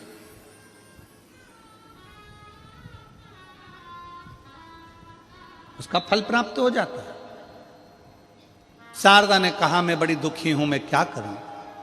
सुमेधा ने कहा कि मैं नहीं बता सकती, पर मेरे पति ने, ध्रुव के पास तुम जाओ, उससे विनय करो, वो तुम्हें जरूर मार्ग बताएगा। उसने मुझे मार्ग बताया है तो तुम्हें भी बताएगा।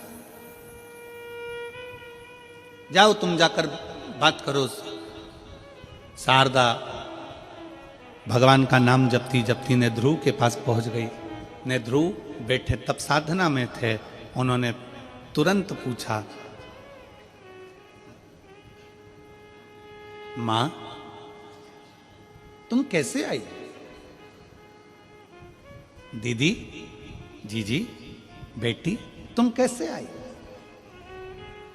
एक संत, एक साधु, सन्यासी, तपस्वी, साधक, उपासक, पक्का शिव भक्त, पक्का भगवान का उपासक, संत, साधु, सन्यासी, तपस्वी, तप करने वाला, साधना करने वाला, कोई संत, कोई महात्मा, कोई भी होगा ना, स्त्री को मां कहकर संबोधित करता है।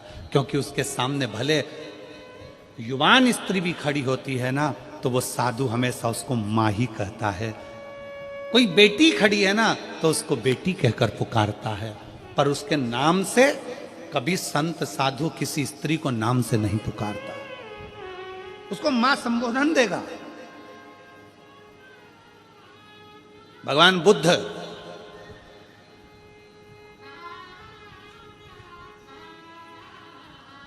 बुद्ध जब अपने परिकरों ने कह दिया क्या आप भिक्षा आपके दरवाजे से भी मांग सकते हो, गौतम बुद्ध अपनी धर्म पत्नी के दरवाजे पर पहुंच गए। दरवाजा पर जाकर अलख लगाई गौतम बुद्ध ने जब अलख लगाई, कहा मां भिक्षाम देहि, भिक्षाम देहि। गौतम बुद्ध जी की धर्म पत्नी निकलकर बाहर आ गई, अपने पति को देखती है और कहती है तुम मुझे मां कह रहे हो, तुम मुझे मां, आप मुझे मां का संबोधन दे रहे हो।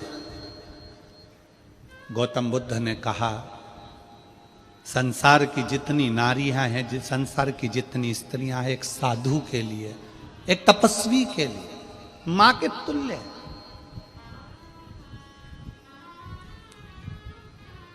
वो माता के तुल्य है, मां के तुल्य है। और तुम मेरी माता हो।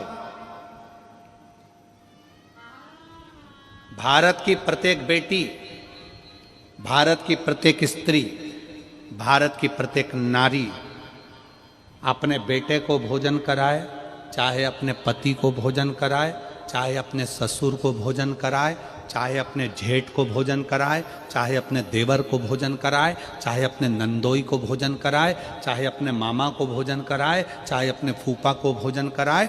जिस समय पर घर की स्त्री भोजन परोसती है, जिस समय पर घर की स्त्री भोजन बनाती है, चाहे वे बेटी हो, चाहे वो बहू हो, चाहे वो माँ हो, घर की स्त्री जब भोजन बनाती है, भोजन परोसती है, उस समय पर वो पत्नी नहीं रहती है, उस समय पर वो एक माँ का स्वरूप हो जाती है, अन्नपूर्णा का स्वरूप हो जाती है।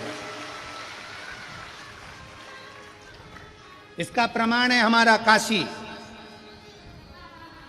इसका प्रमाण है हमारी काशी की भूमि, जहां पर भगवान शंकर को पूरे विश्व का भरण पोषण करना है, पूरे विश्व का पेट भरना है, तो वह अपनी धर्म पत्नी पार्वती से भिक्षा मांग कर कहते हैं मां अन्नपूर्णा, हे मां अन्नपूर्णा अन्न दीजिए।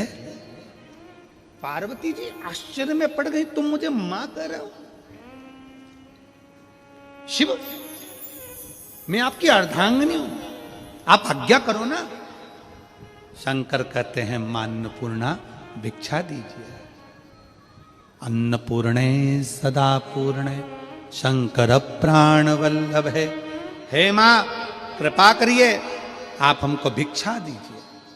पार्वती जी कहती हैं मैं तुम्हारी अर्धांगिनी हूं, मैं तुम्हारी पत्नी, और तुम मुझे मां कहकर संबोधित कर रहे हो? मां?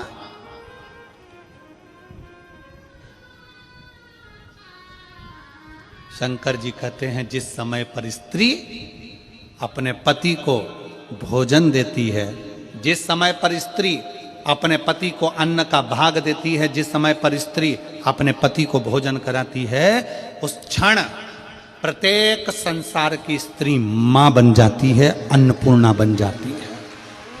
अन्नपूर्णा हो।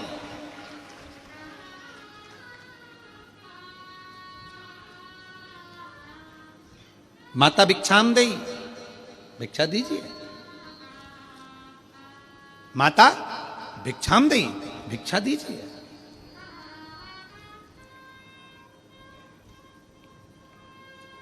संसार में जितने संत हैं, जितने साधु हैं, जितने सन्यासी, जितने तपस्वी, जितने साधक, जितने उपासक, कभी नाम लेकर नहीं बोलेंगे। दीदी कर कर बोलेंगे, जीजी कर कर बोलेंगे, बेटी कर कर बोलेंगे, मां कर कर बोलेंगे। माता का संबोधन दे देंगे, अम्मा, मां का संबोधन, आई संबोधन कर कर बोलेंगे। संत की श्रेष्ठता इसी में, संत की श्रेष्ठता सबसे ज्यादा इसी में है कि वो संबोधन जब दे तो एक नारी को माता का संबोधन दे। कितना सुंदर कहा है। एक बेटा अपनी मां के साथ रोज प्रवचन में जाता था, और प्रवचन में मां संत से कहती थी बाबा मुझे आपको अकेले में मिलना है। संत अकेले में नहीं मिलता।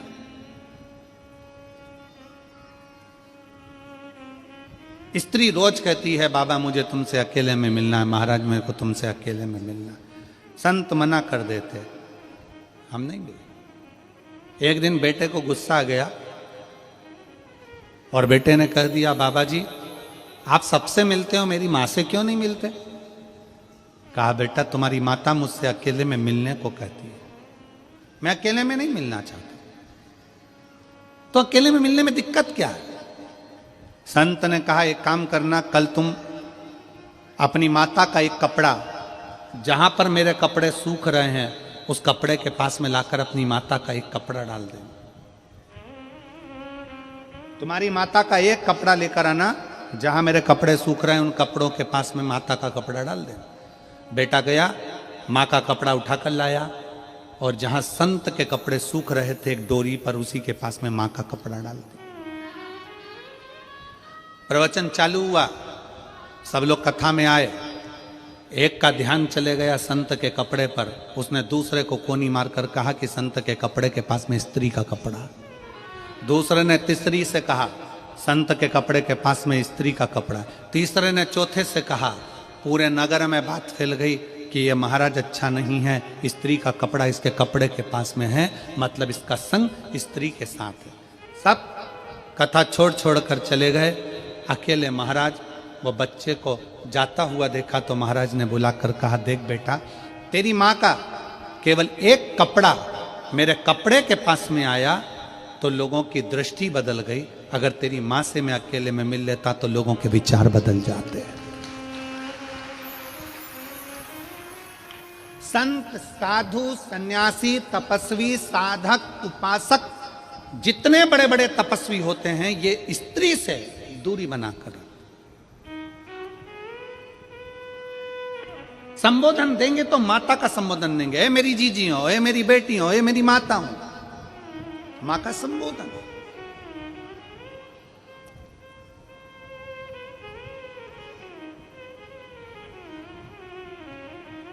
संबोधन दिया जाता है तो मातृत्व भाव। और देख लिया संसार हमने देख लिया, सब मतलब के यार हमने देख लिया, झूठे नाते झूठे रिश्ते, झूठे नाते झूठे रिश्ते, अरे झूठा है संसार हमने देख लिया, सब मतलब के यार हमने देख लिया। एक संत की सबसे बड़ा प्रबलता एक संत की होती है कि वो स्त्री को मां कहकर संबोधित करता है, मातृत्व भाव में देखता।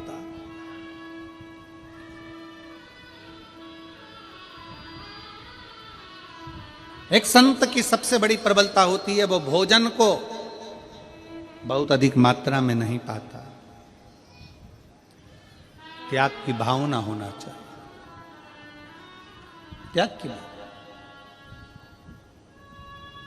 उपास करते हो आप लोग? कोई सा भी उपास करते हो? कभी महीने, 4 महीने, 6 महीने, 1 साल में कोई सा उपास रखते होगे? अरे हाथ तो हिलाओ जरा, सही है, रखते हो सब लोग? रखो जरा।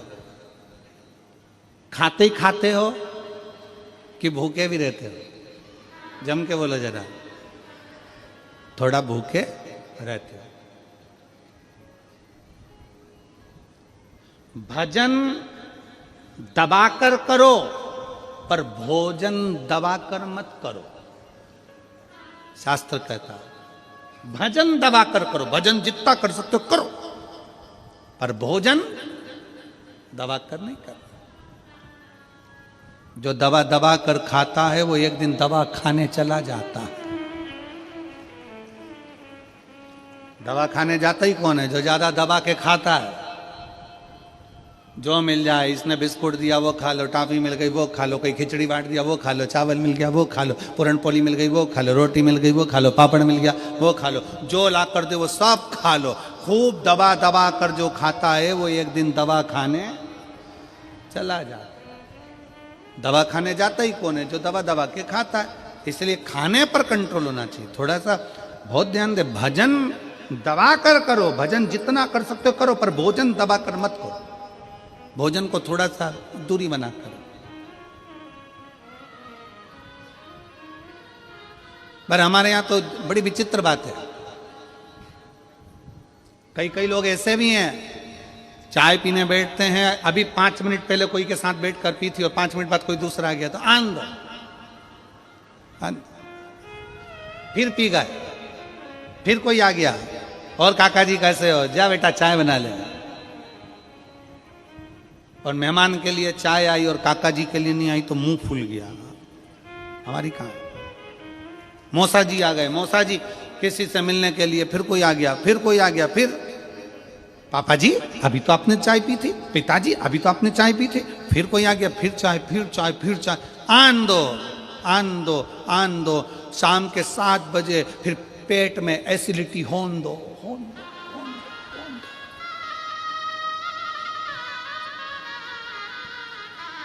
अब पिताजी शाम को यहां से वहां, वहां से वहां,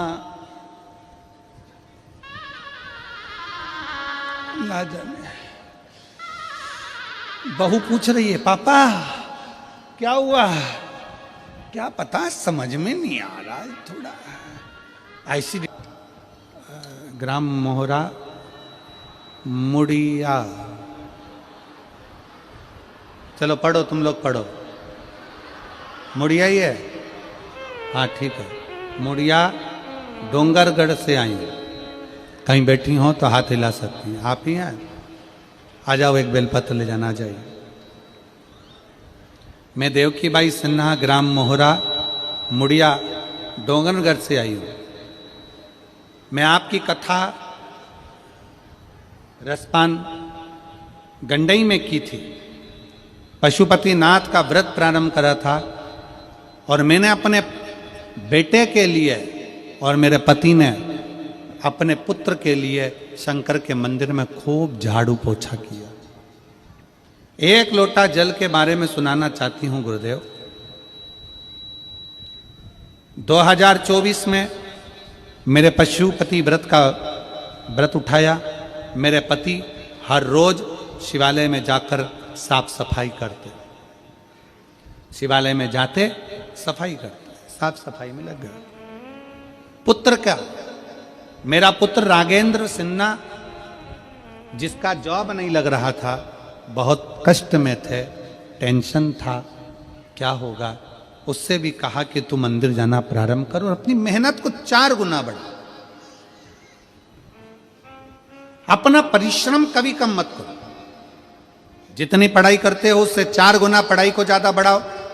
विद्याध्ययन करते हो उससे ज्यादा विद्याध्ययन करो, रात दिन एक कर दो और फिर बाबा को एक बेलपत्र चढ़ाकर शहद लगाकर शिव को समर्पित कर अपने लक्ष्य की ओर जाओ, फल मिलेगा जरूर। मेरा बेटा राघवेंद्र सिन्हा कहता है, गुरुदेव, मेरा बेटा बोलता है, क्या बेलपत्री पर शहद लगाने से क्या सफलता मिल सकती है?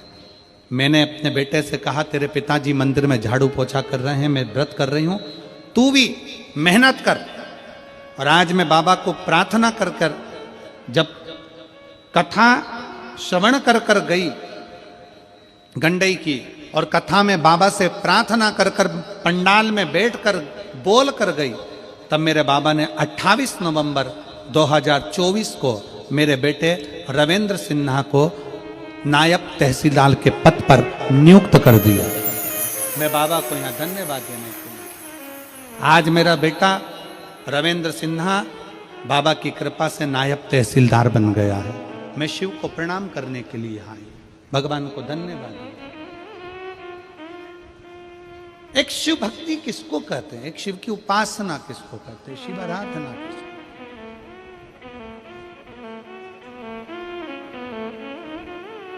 यहां पर एक भाई ऐसे बैठे हैं जिनको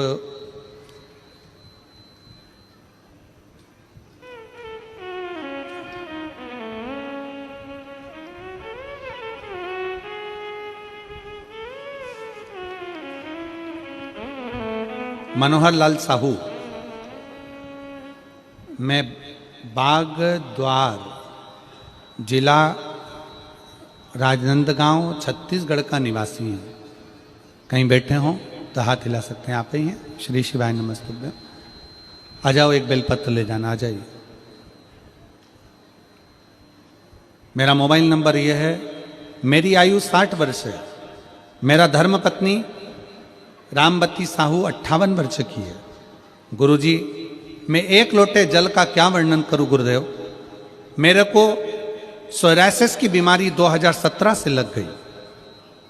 बीमारी ने ऐसा घेरा कि चमड़ी गलने लगी, जलकर चमड़ी घिरने लगी और उस चमड़ी में से गंध आने लगी। 9 डॉक्टरों को इलाज करवाया, पर सब डॉक्टरों का एक ही कहना था कि यह बीमारी कभी नहीं जाती है, ये रहती ही है। मैंने टीवी पर अचानक चालू करी, आस्था चैनल पर कथा सुन रहा। आपकी कथा, पहली कथा हाले कोसा में सुनी।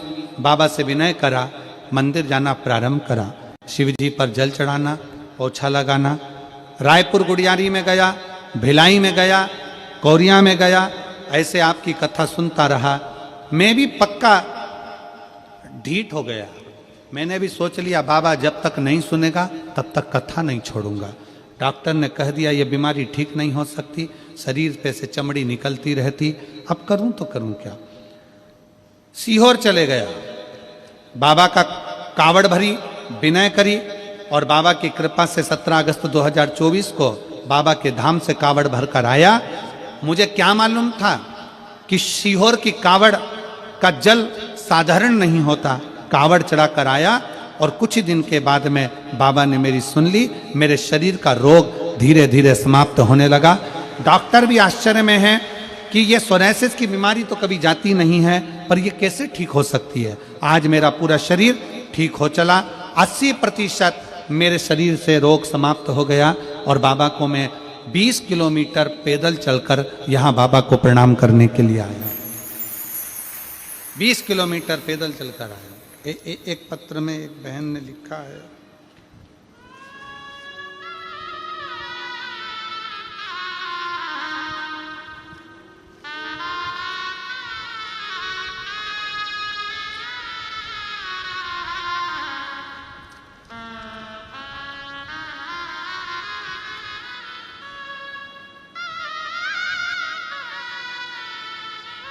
बंधु साहू, जीरा टोला की निवासी हूँ, मानपुर मोहल्ला। कहीं बैठे हों तो हाथ हिला सकते हैं। जिनके पिताजी 63 किलोमीटर दूर से पैदल चलकर यहाँ कथा सुनने के लिए आए हैं। 63 किलोमीटर दूर से। अगर कहीं बैठे हों तो आप एक बेलपत्र लेने के लिए आ सकते हो।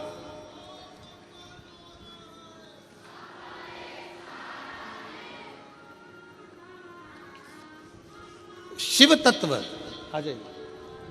शिव औघड़ी है, शंकर औघड़ी।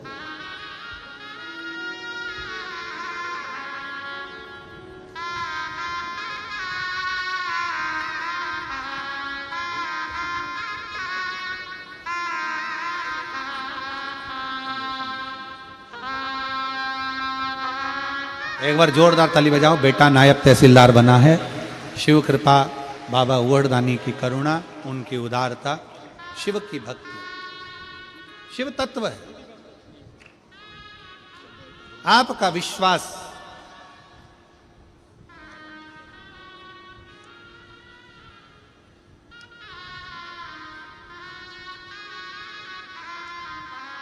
आपका भरोसा, आपकी दृढ़ता शिव तत्व की ओर जाए।